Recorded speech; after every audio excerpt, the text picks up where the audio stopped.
قرض ایک ایسا لفظ جو آج کل بہت سے گھروں کے لیے صرف ایک مالی مسئلہ نہیں بلکہ دل کا بوجھ بن چکا ہے، ایک ایسی پریشانی جو چین سے سونی نہیں دیتی۔ تو آج ہم اسی موضوع پر بات کریں گے اور نبوی تعلیمات کی روشنی میں دیکھیں گے کہ اس بوجھ سے نجات کا راستہ کیا ہے۔ چلیں شروع کرتے ہیں۔ یہ الفاظ شاید بہت سے لوگوں کے دل کی آواز ہیں۔ دن بھر کی سخت محنت کے بعد بھی رات کو جب سرہانے پر سر رکھتے ہیں تو سکون نہیں ملتا۔ فون کی ہر ایک گھنٹی، بینک کا ہر میسج دل کی دھڑکن تیز کر دیتا ہے۔ یہ صرف پیسوں کا دباؤ نہیں رہتا، بلکہ یہ ایک گہری ذہنی اور روحانی اذیت میں بدل جاتا ہے۔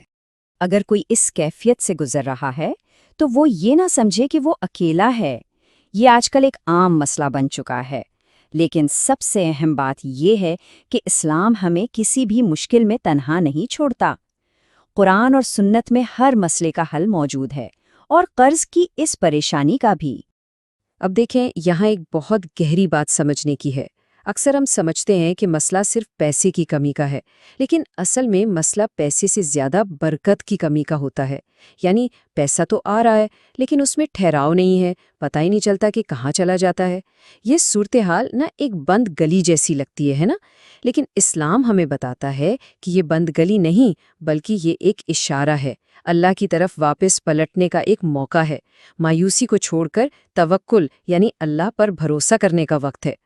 تو ہمارا اصل ہدف زیادہ پیسہ جمع کرنا نہیں بلکہ برکت حاصل کرنا ہے۔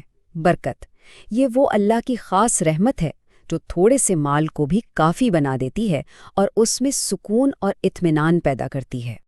اور اس راستے کا دوسرا سب سے اہم ستون ہے توکل۔ اس کا مطلب یہ ہے کہ ہم اپنی طرف سے پوری کوشش کریں، محنت کریں اور پھر نتیجہ اللہ سبحانہ و تعالیٰ پر چھوڑ دیں۔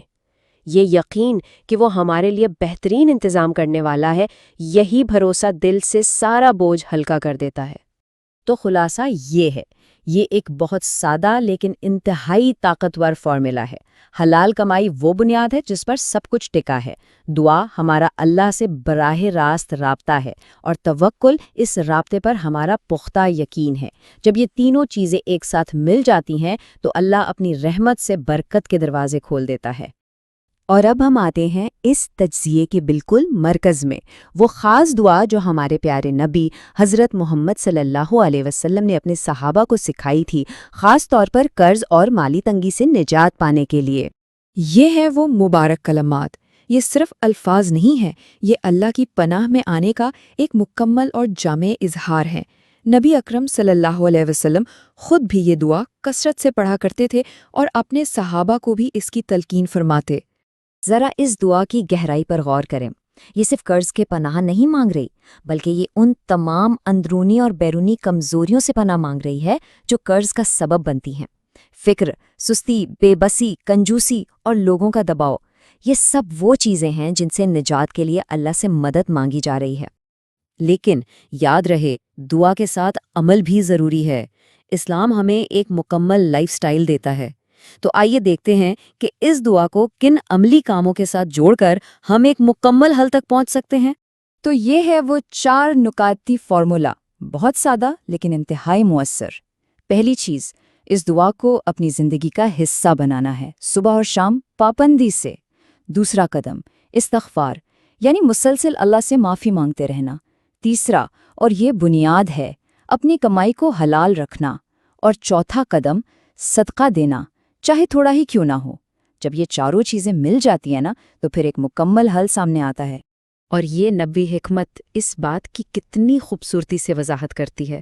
اکثر تنگی کے وقت انسان کا ہاتھ دینے سے رکتا ہے، لیکن نبی کریم صلی اللہ علیہ وآلہ وسلم کا فرمان ہے کہ صدقہ دینے سے مال کم نہیں ہوتا بلکہ اللہ اس میں مزید برکت ڈال دیتا ہے۔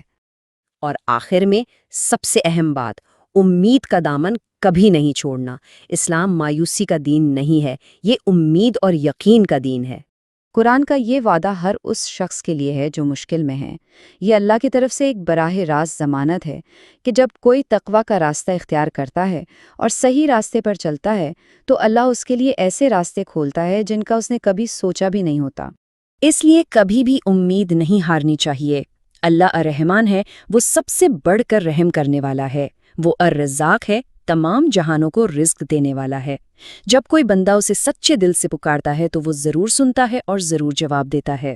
تو آخر میں یہ سوال اپنے آپ سے پوچھنے کا ہے، کیا یہ قرض صرف ایک مالی آزمائش ہے جس سے نمٹنا ہے، یا پھر یہ اللہ کی طرف سے ایک اشارہ ہے، ایک موقع ہے کہ اپنی زندگی کا پھر سے جائزہ لیا جائے، اپنے رب سے اپنے تعلق کو مضبوط کیا جائے اور پوری امید کے ساتھ اس کی طرف لوٹا جائے؟